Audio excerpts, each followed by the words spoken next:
네, 본격적인 대화 전에 그러면 각자 본인 소개 간략하게 부탁드립니다. 안녕하세요. 유아역조 연출을 맡은 최범석이라고 합니다.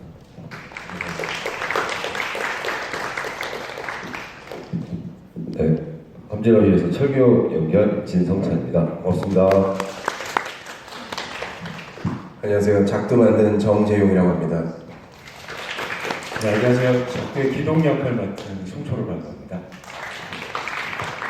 네, 안녕하세요. 작두의 PD 역할 맡은 전은종입니다.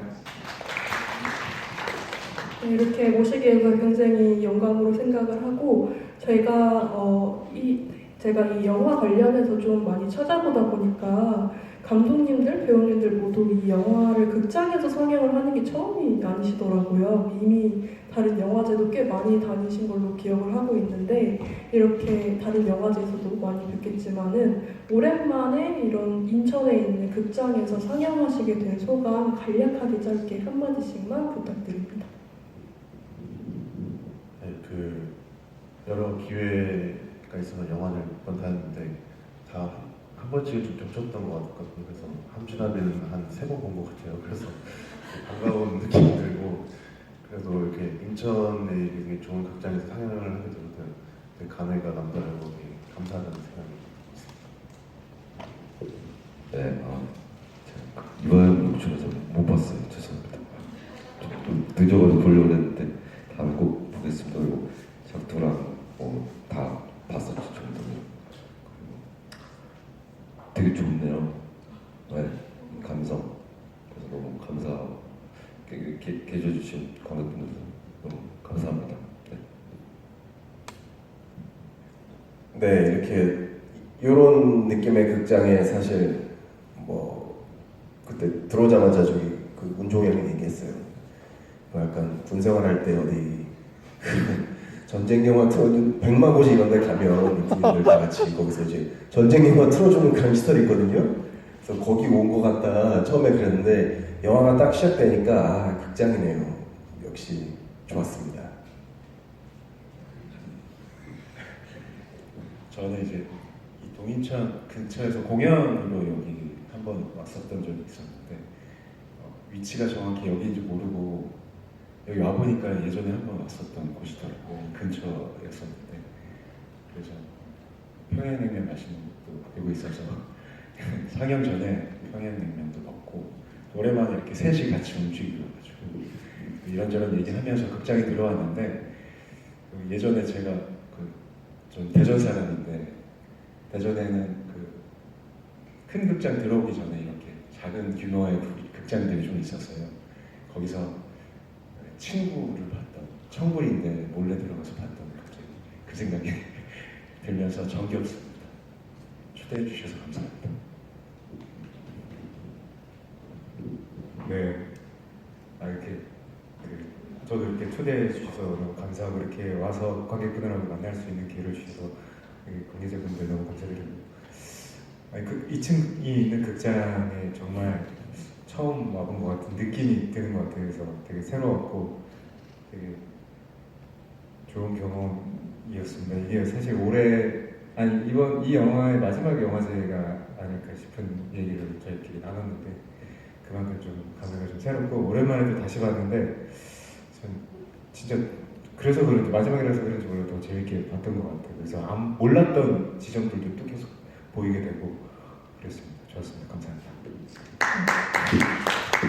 좋은 말씀 나눠주신 것 감사하고요. 제가 전체적인 공통 질문을 첫 번째로 드려볼까 하는데요. 이 첫 번째 공통 질문 뒤에는 관객분들의 질문 타임을 한번 가져보려고 하니까 조금씩 생각을 하고 계시면 감사하겠습니다. 일단 공통 질문이라서 제가 감독님들께는 워낙 이 영화들 자체가 장르적인 특색이 강하거나 아니면 유아용 유축처럼 소재를 굉장히 독특한 방식으로 풀어낸 작품들을 모아놓은 섹션이라서요. 그래서 감독님들께는 이 소재 혹은 이 장르를 이렇게 하기로 결심을 하게 된 어떤 출발점, 기획 과정이 좀 궁금하고요. 배우님들께는 대본을 아마 먼저 받아보셨을 텐데 감독님들이랑 대본에 대해서 얘기를 하면서 특별히 내가 이 작품이 장르적인 특색이 강해서 혹은 캐릭터가 굉장히 독특해서 좀 고민되는 지점이 있었다 이런 부분이 있으면은 한번 공유 부탁드립니다.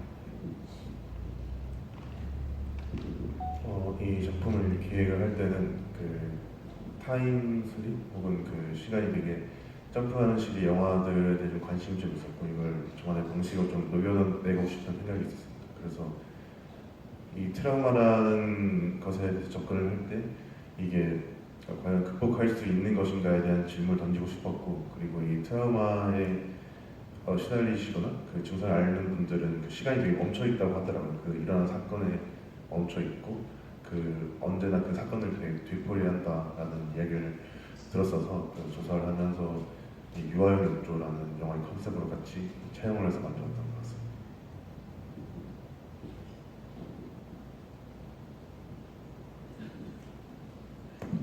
네, 처음에 네, 죄송합니다.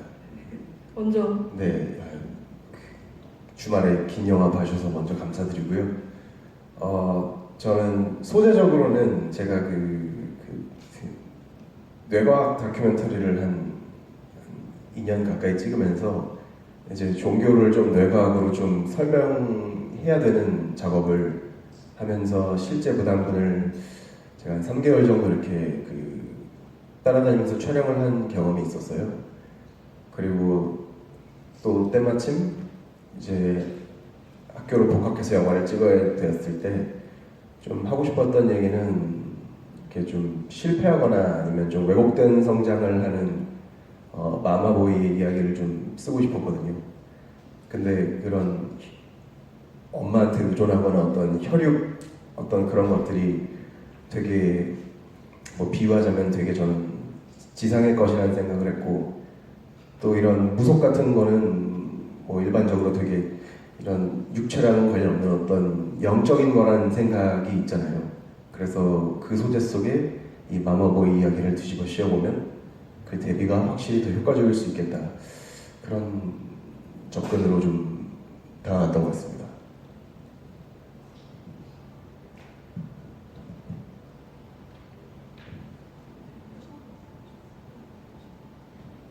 네, 그 시나리오 처음 받았을 때 재밌었어요.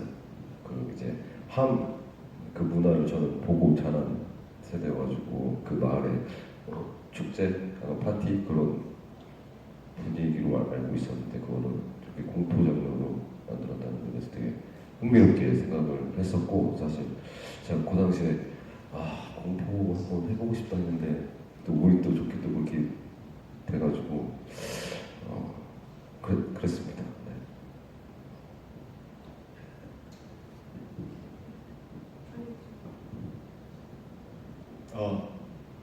이게 코로나 때문에 그렇죠.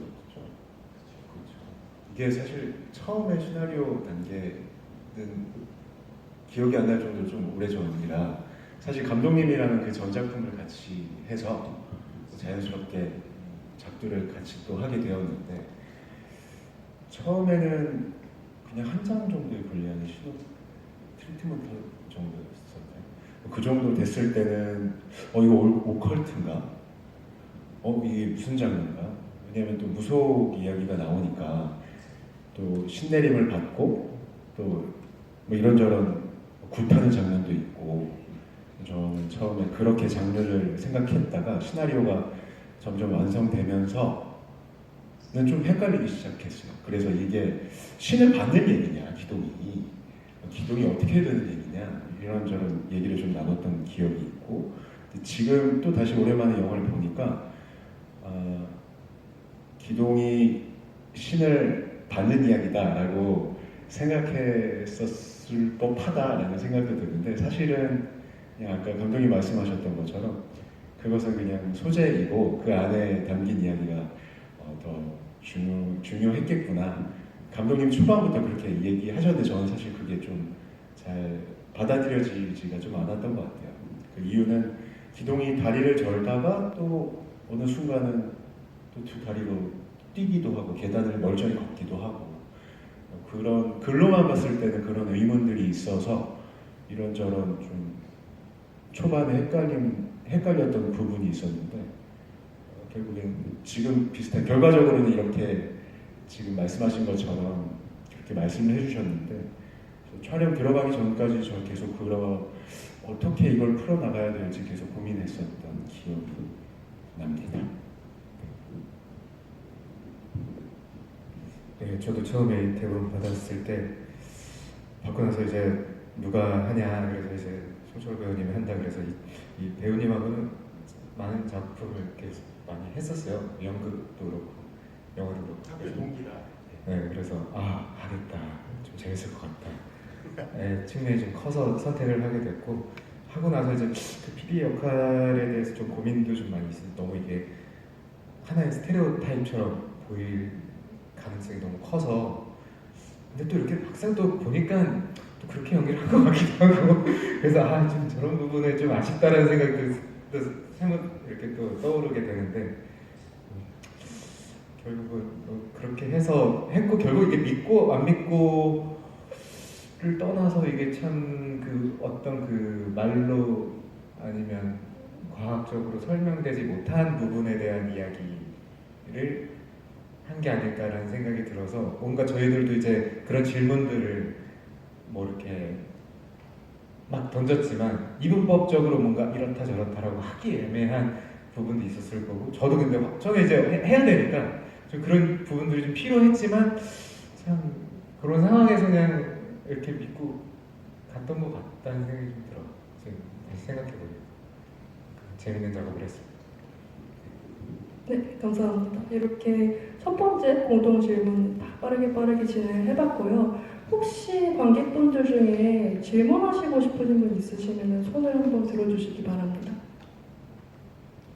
그렇죠. 아직은 용기가 필요하죠. 제가 이 흐름을 알거든요. 그래서 제가 이제 개별 질문을 하는 동안 관객분들께서도 좀 곰곰이 질문을 생각해 주시면 이따가 다시 한번 마이크를 넘겨드리겠습니다. 이제 개별 질문을 해보려고 하는데요. 첫 번째로 이제 유아용 세봉석 감독님께 저 영화를 보는 동안 아까도 이제 간략하게 말씀을 해주신 것처럼 트라우마는 사실 일상을 살아가면서 그 시간을 얼마나 많이 시간이 축적되느냐와 별개로 계속해서 이 일상을 내가 살아가는 모습과 함께하는구나라는 인상을 저는 그냥 관객으로서 좀 받았었는데 굉장히 많고 많은 소재 중에 특히 죄의식, 트라우마 이런 것들을 하고 있는 영화들은 표현적으로도 꽤나 좀 자극적인 경우가 대다수인데 그 트라우마라는 소재를 일상이랑 연결을 해서 어떻게 표현하실 생각을 했는지 그런 연출 의도가 조금 궁금합니다.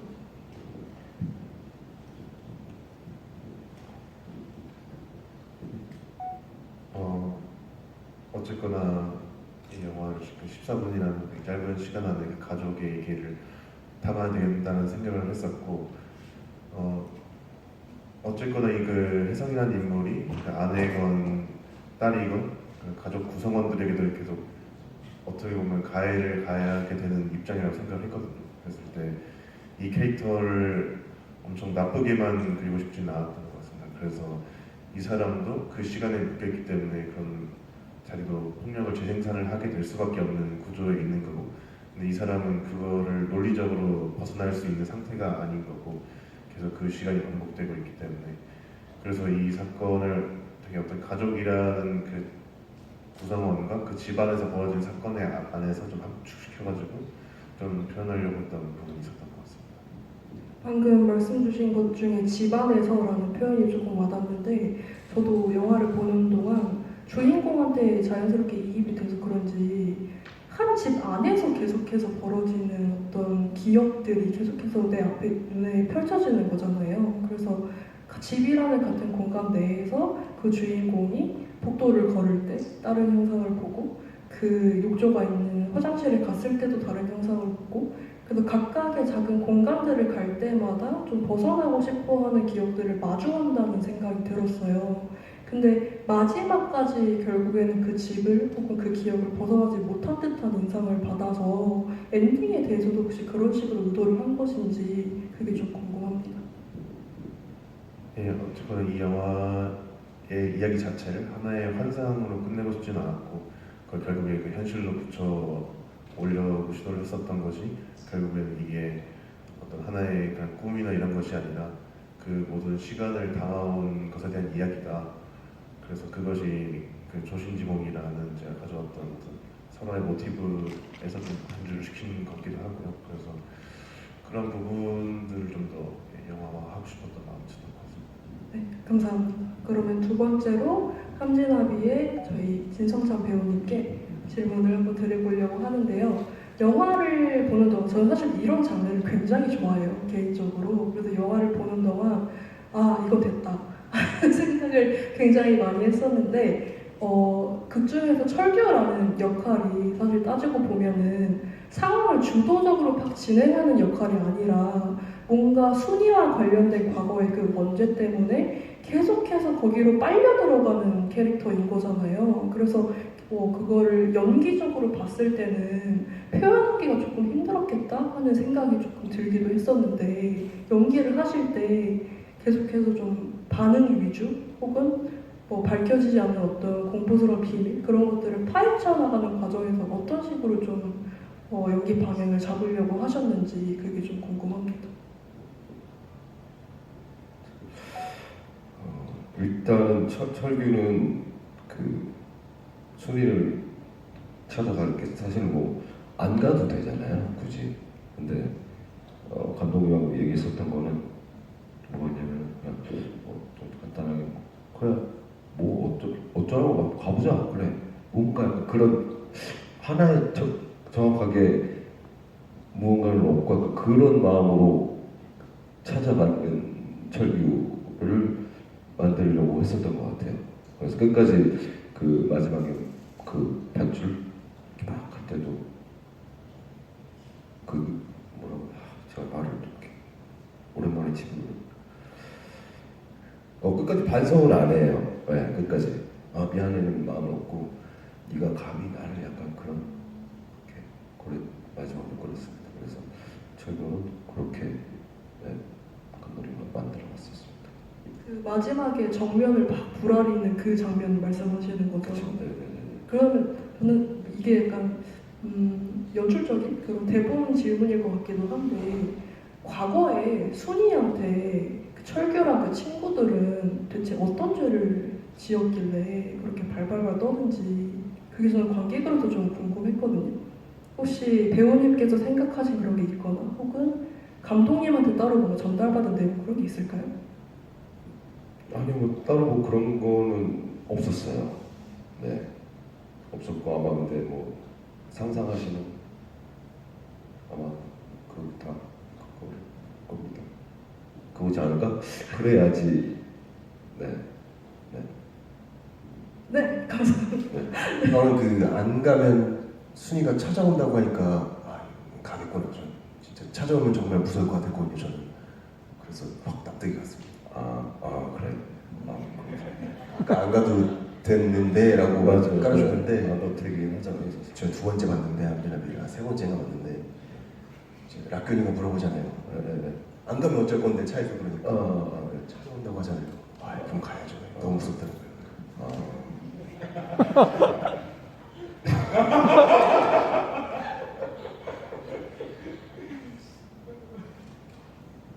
네. 죄송합니다. 아닙니다. 도와주셔서 그럼 원활한 흐름을 도와주셔서 감사하고 그럼 다음으로 저희 작두의 감독님께 질문을 드리려고 하는데요. 소재에 대한 질문을 워낙에 많이 받으셨을 것 같아서 이따가 두 분이 개인적으로 대화를 또 해보시고 소재에 대한 질문 말고 저는 영화를 이번에 또 다시 보다 보니까 또 눈에 띄었던 게 마지막 후반부에 기동이가 신을 받을 때 그 옆에도 신어머니들께서 마치 아이가 잉태하듯이 막 굉장히 막 되게 잘해주고 마치 같이 감동을 받는 듯한 액션을 취하시더라고요. 그 장면에 대한 연출 의도가 좀 궁금합니다. 거기서 이제 그러니까 뭐 이렇게 긍정적인 의미, 어떤 아름다운 의미, 멋진 의미 빼고 그냥 정말 필요한 거는 주인공의 각성이 필요했고요. 주인공이 이제 새롭게 태어나는 듯한 그런 이미지를 의식적으로나 무의식적으로나 이미지로나 사운드로나 관객들한테 좀 심어주고 싶었어요. 그러면서 동원된 이제 장치들입니다. 그리고 또 나아가서 제가 애초에 그 하고 싶었던 게 이상한 좀 잘못된 성장을 하는 마마보이 이야기였기 때문에 그 어떤 모성이나 어떤 여성성을 마주하는 데에 굉장히 취약한 성향을 갖고 있는 인물이기 때문에 그 부분의 버튼을 압력을 누르려면 그런 다들 그런 엄마와 이모나 아니면 때론 산파나 아니면 그런 여성 친족 같은 그런 이미지로 주인공을 감싸야 하거든요. 소리로도요. 그래서 나온 겁니다. 감사합니다. 그럼 다음으로 저희 철화 배우님한테 기동으로서 이제 연기를 하시면서 저는 이 영화를 이제 심사 때도 보고 계속해서 막 거듭보면서 보면 볼수록 연기 변화 방식이 진짜 대단하시더라고요. 그래서 처음에 봤을 때 초반에 저 인물이 마지막 엔딩에 저런 인물이 되리라고 전혀 상상을 못했어가지고 혹시 감독님하고 뭐 대본 얘기나 뭐 그런 거 할 때도 그렇고 연기 방식에 있어서 좀 고민한 뭐 지점이 있다든지 아니면은 특히나 초반이랑 후반부 어떤 변화에 있어서 내가 이거를 좀 신경을 썼다 하는 부분이 있을까요?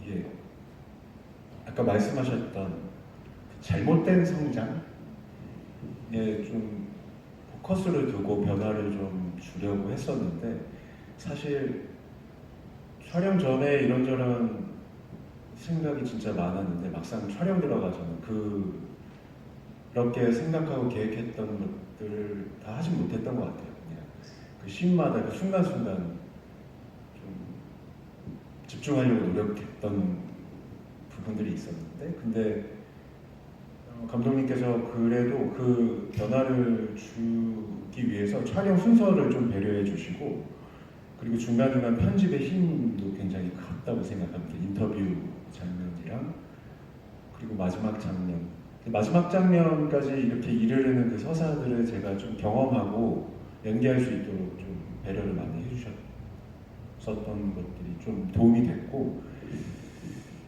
개인적으로는 제일 고민했었던 지점 물론 잘 좀 부족하다고 느꼈던 지점도 있는데 제 개인적으로는 이 콘트라스트를 어떻게 줄 것인가 처음에는 이 변화를 가장 어떻게 하면 제일 크게 줄 수 있을까 정도로 생각하다가 점점 좁혀진 건 처음에 그 모습이 어떤 모습이 기동의 그 본연의 모습일까? 그러니까 그 진짜 기동에서부터 출발해서 어디까지가 왜곡되고 어디까지가 순응하면서 그러니까 조금 비틀어졌던 모습일까? 뭐 이런 것들을 좀 생각을 했었는데 근데 이제 씬을 찍다 보면 좀 강렬한 장면들도 많고 또 일상적인 장면이라기보다는 좀 큰 사건들이 많아서 사실 그런 계산보다는 현장에 이제 좀 다른 인물들을 만나면서 좀 즉흥적으로 좀 발현되는 것들을 조금 더 찾아가 보자. 이렇게 해서 사실상은 계획대로는 잘 되지는 않았던 것 같아요. 그러나 그래도 이제 편집을 아주 잘 해주셔서 네, 어느 정도는 좀 완성이 되지 않았을까 그런 생각을 해봅니다. 네, 감사합니다. 그럼 다음으로 저희 PD 역할 맡아주셨던 조문정 배우님께 질문 드리고 싶은데 영화가 방금 제가 말씀드린 것처럼 처음부터 끝까지 계속해서 뭔가 변화가 있고 계속해서 뭔가 수상한 지점들이 있고 해서 그 촬영 현장 자체가 굉장히 정신없을 것 같다는 생각을 저는 혼자 했었어요. 그래서 PD로서 그 촬영 현장에서 계속해서 촬영을 명분 삼아서 그 모습들을 계속 지켜보는 역할이셨잖아요. 그래서 촬영 현장에서 뭔가 뭐 기동의 변화뿐만이 아니라 이제 신딸이나 이제 그러니까 신어머니로 나오셨던 다른 배우님들 연기하는 그 장면들을 보면서 어떤 생각을 하셨는지 혹은 그냥 PD로서 관찰만 하는 게 아니라 뭔가 내가 다른 캐릭터랑 호흡을 하면서 이런 것들을 만들어보고 싶었다 하는 게 있었는지 그런 걸 좀 여쭙고 싶습니다. 네, 우선적으로 그냥 이 대본을 처음부터 읽어봤을 때 가장 들었던 질문은 딱 그거였던 것 같아요. 그러니까 그래서 이 PD가 이 일에 진짜 혼신의 힘을 다해서 일을 하는 사람이냐, 이런 어떤 그 무당이나 무속이나 이런 거에 대해서 얼마만큼 관심이 있고 정말 이게 이 사람의 정말 일대기로서 중요한 부분인지, 아니면 그냥 하나의 툴로서 그냥 작용되는 것인지가 제일 컸던 질문이었는데, 결론적으로 얘기하면 사실 후자라고 저희가 얘기는 했고, 근데 그러다 보니까 너무 조금 아쉽게 나온 부분도 좀 저희 개인적으로는 뭐 잘 모르실 수도 있겠죠. 근데 그렇게 들었던 생각이 있었던 것 같긴 해요. 그 현장에서는 사실 저는 거의 관망자의 역할이었기 때문에, 그래서 그런 어떤 앞에서 얘기했던 그런 선택들이 좀 주요하지 않았나. 그걸 먼저 선택해야 이제 만났을 때 어떻게 이런 세부적인 게 나오면서 관객분들이 저 PD는 이런 마음으로 지금 작업을 임하고 있구나라는 게 드러나면서 이 작품하고 만나게 되니까 그런 부분이 그렇게 진행이 됐던 것 같습니다. 그게 뭐 근데 잘 됐는지 안 됐는지 모르겠습니다. 네, 감사합니다. 이렇게 첫 번째 개별 질문이 끝나가서 혹시 관객분들 중에 질문하실 분 있으면은 저 앞쪽에 한 분 손 드셨네요.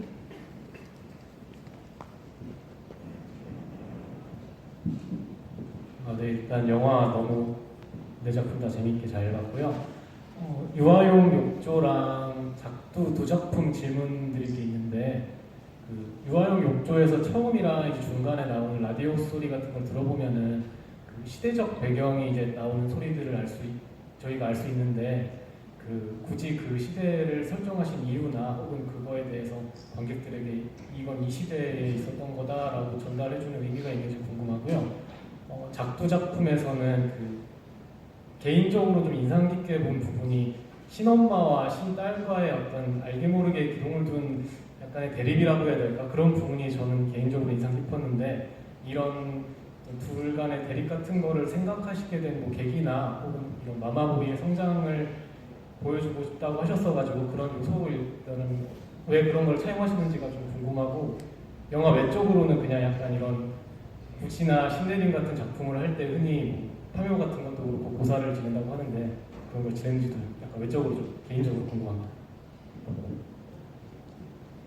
그 시대적으로 확장을 하고 싶었던 거는 이 이야기 자체도 한 남자가 겪은 그런 고통이나 불행이 가족으로 확장되는 이야기이기도 하고, 이 이야기를 조사하면서 생각을 해보았을 때, 그러니까 이 한국이라는 나라에서도 트라우마라는 것이 끝없이 재생산이 되고, 그 트라우마적인 사건들이 제대로 해소되지 않고 이것이 또 다른 사건이 벌어지고 그것이 또 축적이 되어간다는 생각을 좀 많이 했었던 것 같습니다. 그래서 이 인물이 나이 들어감을 표현하고 싶어서 그 연도를 정한 것도 있지만, 이 한국이라는 사회에서 계속 반복되는 그런 트라우마적인 사건들, 그리고 그것이 해소되지 않는 상황들, 이런 거를 한 남자에서 가족으로, 또 어떻게 보면 그 이 나라나 이런 상황적인 걸로 확장되는 걸 좀 표현하고 싶어서 그런 부분을 좀 사용했던 것 같습니다.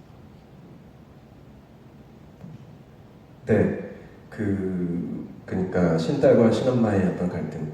근데 제가 이게 뭐 또 좀 뻔한 대답일 수 있지만, 애초에 그 왜곡된 성장을 하는 마마보이의 이야기를 그리겠다는 어떤 목적하에 그러니까 어떤 부정적인 어떤 모성으로부터 오는 부정적인 여성상을 제대로 극복하지 못하면 그 어떤 살면서 만나게 되는 어떤 새로운 어떤 이성과의 그 뭐랄까 자연스럽거나 혹은 이 표현이 좀 마음에 안 들 수 있지만 어떤 건강한 관계를 맺기가 어렵거든요.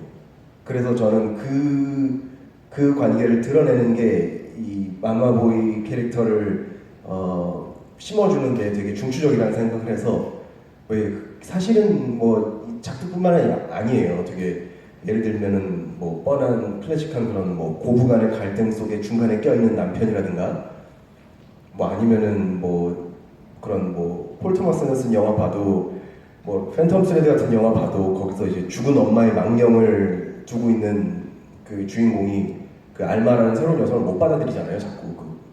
그래서 사실은 이거는 우리가 현대인이고 2024년 살고 있지만 진짜 수만 년 겪어온 그 성장통이거나 대부분 성공해내거나 혹은 관점에 따라 대부분 실패하는. 그래서 아주 초기부터 그 갈등 구조는 중추적으로 가져가려는 생각이었던 것 같습니다. 그러한 접근의 방식으로. 고사는 죄송합니다. 제가 뭐 이렇게 이런 무속이나 이런 것들을 되게 하나의 어떤 프로페셔널한 직업으로 존중하고 또 존경하지만 제가 이제 그런 이제 의식을 믿지는 않기 때문에 그 고사를 딱히 지내거나 하진 않았습니다.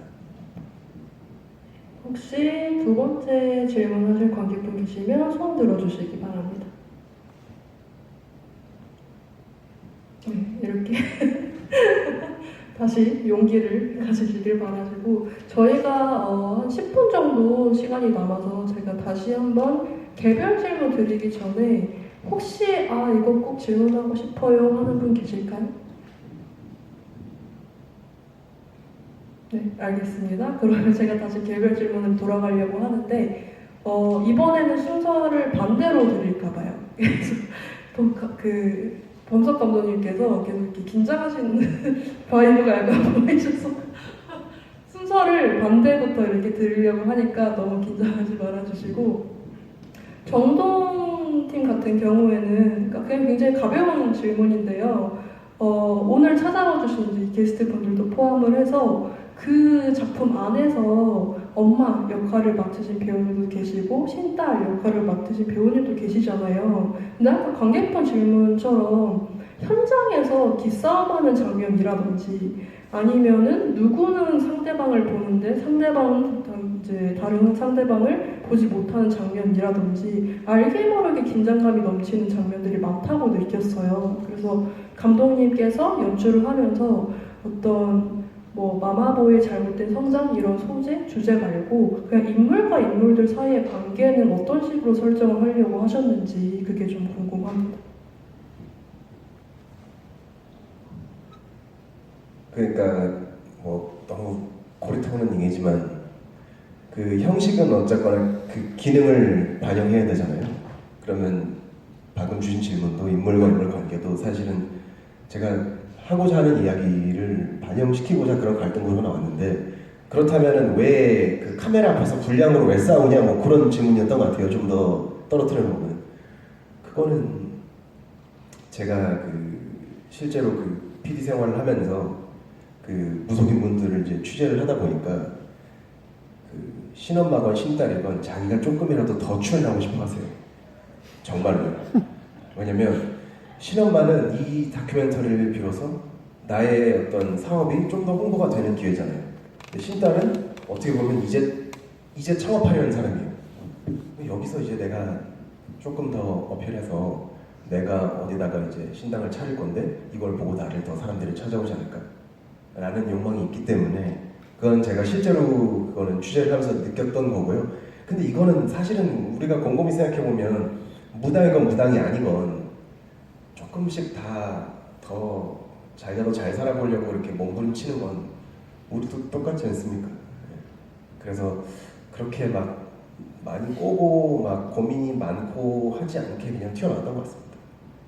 배우님들께서도 어떤 다른 배우님과 소통을 하실 때 대본을 좀 기본적으로 맞춰서 그냥 장면도 그런 식으로 연기를 하신 걸까요? 아마 보시면 알겠지만 여기서 시선이 엄청 중요하잖아요. 편집점도 그렇고 각자의 시선이 또 대사가 많이 없어도 그 시선이 얘기해주는 이야기가 상당히 재미있었는데 근데 그냥 개인적으로 배우들이 다 같이 삼겹살도 구워 먹고 팀워크는 너무 좋았고 저희는 근데 되게 사실 단편 영화치고 꽤 많은 회차가 있었고 그리고 장소도 꽤 멀리까지 나갔어요. 저 바닷가 신도 전날에 같이 가서 펜션 같은 거 하나 잡아가지고 같이 하루 묵고 찍고 이제 오고 신당도 이 인천이었다 그쵸? 맞아요. 인천 지역에서 찍었고 그리고 거기서 한 3, 4일 정도 같이 거의 뭐 출퇴근은 하긴 했지만 시간을 많이 보내서 사실 배우들끼리 팀워크가 너무 좋았던 상황에서 그리고 이 시선은 즉흥적인 게 아니라 감독님이 철저하게 다 계산해서 시나리오 안에 다 있었던 부분이고 또 중간중간 팀워크가 좋으니까 아이디어들이 생기면 또 반영해서 편집에서 빠진 것도 있지만 새로 들어온 부분도 있고 재미있는 과정을 거쳐서 나온 영화입니다. 시나리오 받았을 때는 그 영화에 나온 것보다 분량이 훨씬 적다고 느꼈어요. 사실 대본상에서.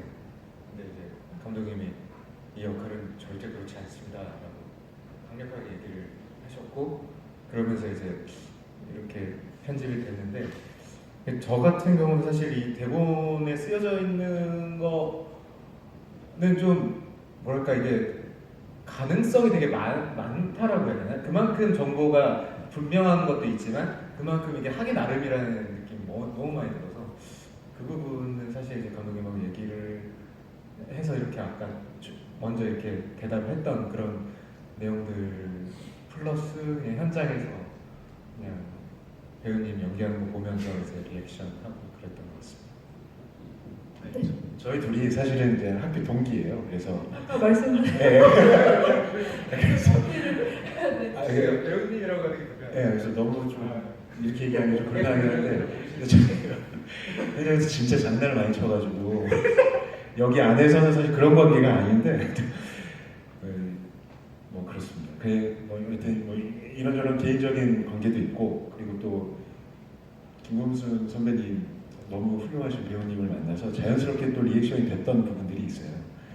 그리고 또 계시지만 배우분들이 생각보다 많이 출연해 주셨는데 여기 잠깐 나오셨던 선배님들도 굉장히 많은 활약을 하시는 선배님께서 도와주시러 잠깐이라도 오셨고 그래서 참 축복받은 현장이 아니었나. 굉장히 많이 그래요. 네, 감사합니다. 그럼 다음으로 홍진아비 저희 배우님께 질문 드리고자 하는데요. 영화가 워낙에 좀 으스스한 분위기도 하고 누가 봐도 공포 장르의 영화잖아요. 그래서 배우님께서도 평소에 공포 장르를 좀 좋아하시는지 그거 가볍게 여쭤보고 싶고 두 번째로는 극중 분위기가 워낙에 좀 음산하다 보니까 바로 옆에 저런 작두팀처럼 화기애애하게 막 다른 배우님과 얘기할 기회가 적었을 것 같은데 현장 분위기는 어땠을지 그렇게 두 가지 여쭤보고 싶습니다. 일단은 공포 영화를 저는 안 봐요. 너무 무서워서.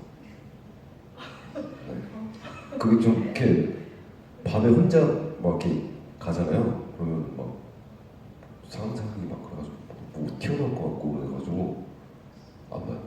네. 서프라이즈도 잘 못 봐요. 네. 그 정도입니다. 그래서 막 좀 도움이 되지 않았나 또 연기할 때 그런 생각도 들기도 하고 분위기 촬영할 것 같아요.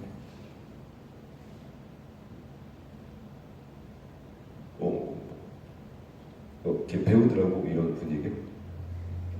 자유롭게 현장 분위기가 어떠셨는지 말씀해 주시면 좋을 것 같습니다. 현장 분위기 뭐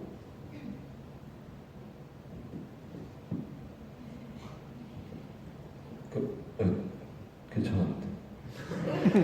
네, 감사합니다. 네? 많이 어두웠죠. 그 밤에 촬영을 해서 되게 그 공간도 다 진짜 폐가였고,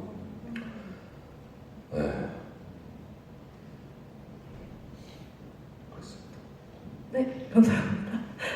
그럼 다음으로 이제 마지막으로 저 유아영도 최범석 감독님께 여쭤보고자 하는데요. 제가 좀 찾아보니까 첫 번째 연출작이신 것 같더라고요. 그래서 그 전에 뭐 단편 작업을 하셨을 수도 있겠지만은 첫 번째 연출작으로 이 영화제뿐만이 아니라 다른 영화제도 몇 번 거쳐 오셨는데 유아용조처럼 이런 일상 속에 스며드는 그런 트라우마, 그런 소재를 계속해서 개발해 나가실 생각인지 아니면은 내가 뭐 따로 좋아하는 소재나 장르 그런 게 있다 이런 게 있다면 한번 소개 부탁드립니다. 일단 첫 번째 주작은 아니고 그냥 혼자서 여러 개 만들어 보긴 했었는데 이번에 좀 운이 좋게 좀 극장에 상영을 할 수 있었던 것 같고 일단 사람 자체가 그렇게 막 밝고 막 이런 느낌이 아니라서 영화들도 좀 어두침침하고 막 그렇게 되는 것 같은데 앞으로도 뭐 좀 죄의식이나 뭐 트라우마에 관련된 좀 장편 영화들이나 시나리오를 좀 구상을 하고 쓰는 것들도 있어서 앞으로도 극장에서 보여줄 수 있는 기회가 있으면 좋을 것 같습니다. 감사합니다. 감사합니다.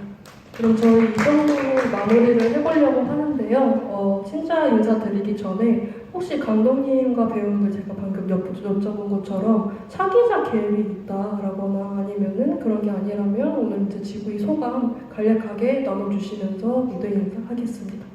차기작 얘기는 뭐 시나리오도 쓰고 있고 한 네 번째쯤 세 번째인가 지구인 것 같은데 긴장 안 하고 잘하고 있다라고 스스로 생각을 했는데 전혀 아니었던 것 같고 다음에 기회가 있다면 잘하고 싶습니다. 감사합니다. 네, 제가 오늘 말을 잘 못한 것 같아서 일단 죄송스럽고요. 뭐 저는 뭐 계속 단편 뭐 독립 영화에서 뭐 찍고 있습니다. 또 찍을 거고 그리고 감사합니다 여기 와주셔가지고.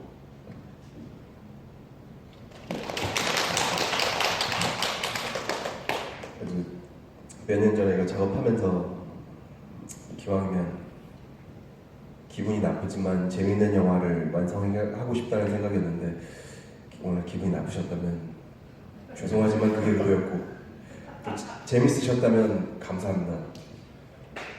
장편 쓰고 있고요. 또 찾아뵙고 싶습니다. 감사합니다.